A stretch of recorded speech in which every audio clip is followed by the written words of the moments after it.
Hello everyone and welcome to another DecodeChess video.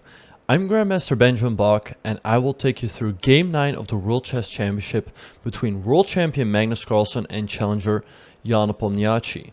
So Jan was 2 points behind and he started this game off with the move 1c4.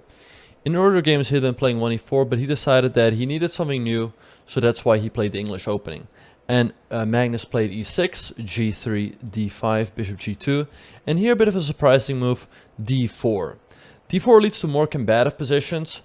Very often it can lead into Benoni type of positions where white has a lot of extra tempi. So Jan played knight f3 and here Magnus played knight c6, castles and bishop c5. A setup that is quite unusual, but it does make a lot of sense. Black wants to make sure that the pawn on d4 is well protected. So Jan played d3, knight f6 and knight b to d2. His idea is to go knight b3, attack the bishop and also put pressure on the pawn on d4. So Magnus played a5, gaining space on the queen side. Jan played knight b3, bishop e7. Now if black gets another move, black will play a4, kick the knight, which will have to retreat. So Jan played e3 first, putting pressure on the center. And after an exchange, here's really a critical moment in the opening stage of the game. If white gets another move, white wants to play d4 as indicated by the arrows. So Magnus played a really good move here, and I used deep decode to show you why this move is so good. Magnus played the move knight g4. Now knight g4 is beneficial because very often black wants to play a4. But if you play a4 in this position, the problem is that the knight can go to c5 or d4.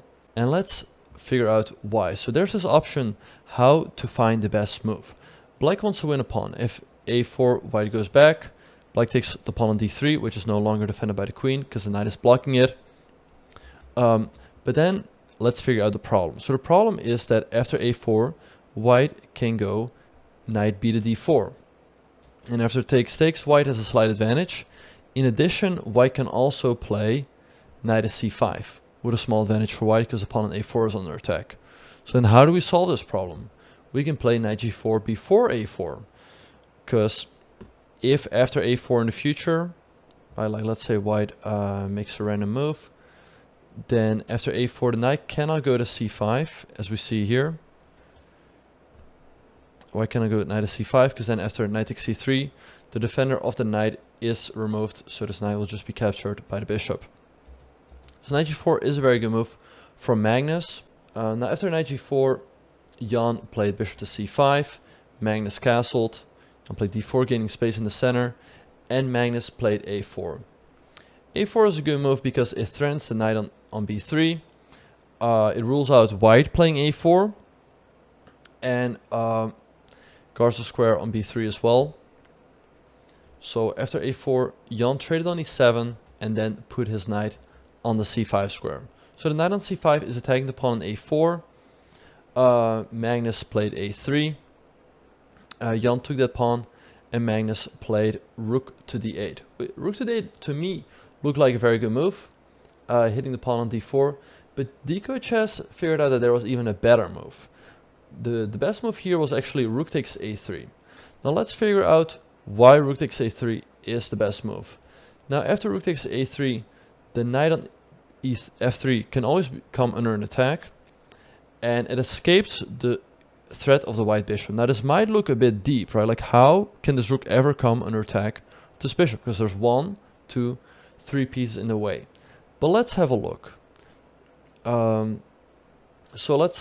here again, we use this option of how to find the best move. Now black wants to go b6, knight b3, and knight f6. But the problem is that after b6, white can play knight to d2. Now this knight on c6 is under attack, and you cannot take the pawn on d4, because then you hang your rook in the corner. So the solution is playing rook takes a3 first. Because if we play b6 in the future, which is what we want to do, we want to put our bishop on b7 and neutralize this long diagonal.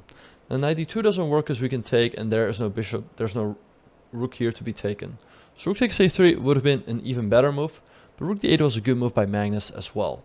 Putting pressure on the pawn on d4, maybe e5 to soften up the pawns. So Jan played knight b3. Defending the pawn. Magnus went knight f6, Jan played rook to e1, and Magnus took with his queen. Because otherwise white could threaten to go d5, and this pawn can never be taken because the queen would be under attack. So queen takes a3, queen e2, Magnus goes h6, always a useful move, making some luft for the king. Jan played h4, getting space on the king side, and maybe later on if he goes g4, the pawn is already on h4, so g5 will then come with a lot of force.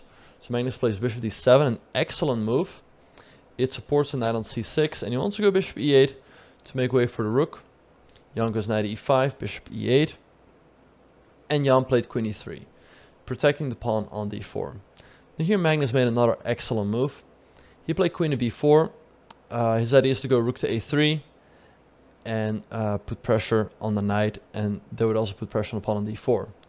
So after queen to b4, Jan played rook eb1. He wants to go for a discovery on the black queen by moving his knight at some point in the future. So Magnus traded on e5, Jan recaptured. And here very good move by Magnus. He played knight at g4, attacking the queen on e3. Now here Jan made the correct decision. If he would have kept the queens on the board, he would have been slightly worse after h5, because there's no good discovery with the knight. The pawns are kind of weak. So Jan played queen e1, and now Magnus has concrete problems. He had to trade queens, but after the capture, his pawn on b7 is under attack, and if he spends a move defending that, Jan would have f3, and this knight is suddenly trapped. So Magnus played h5, so the knight can always retreat. Jan took the pawn on b7, Magnus played rook to a4, taking the pawn on c4. And here Jan made a terrible blunder. He should have played the move f3, then I would have to retreat, and after bishop e4, white is still a little bit better, and maybe Jan could have still created some chances here, but unfortunately he played a very unfortunate move, c5. And as we all know, here Magnus played the move c6, which wins the game. But let's have a look why. So c6 is a good move because it prevents c6. Also, as we see here by this red line, it stops the bishop from coming back, and suddenly the bishop is trapped. It threatens to play rook to b8 and rook a7, as we see here on the right hand side. So if we click here on how to find the best move, we want to play rook a7, but indeed c6 will be played. So c6 first solves that problem, and after c6, Jan could not do anything to stop his bishop from getting trapped. He played f3, then I went back, rook to e4. Magnus played rook a7, attacking the bishop on b7. Jan played rook b4, defending the bishop.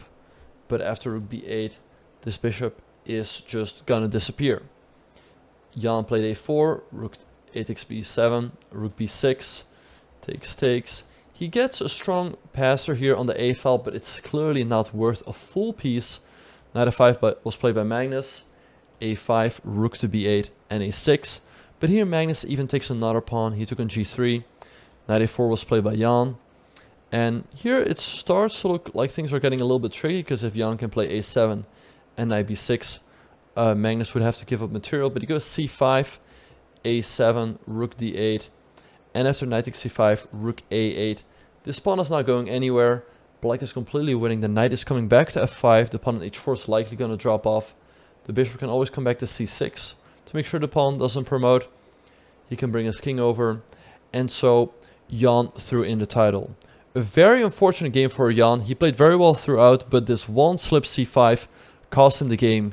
He's now 3 points behind, and it will be very difficult for him to come back in the match. But thank you all so much for watching this DecodeChess video. I hope you all liked it, and I hope it also shows you guys how you can use DecodeChess to learn from your own mistakes. So make sure to subscribe to the YouTube channel, and we look forward to seeing you all in the next video.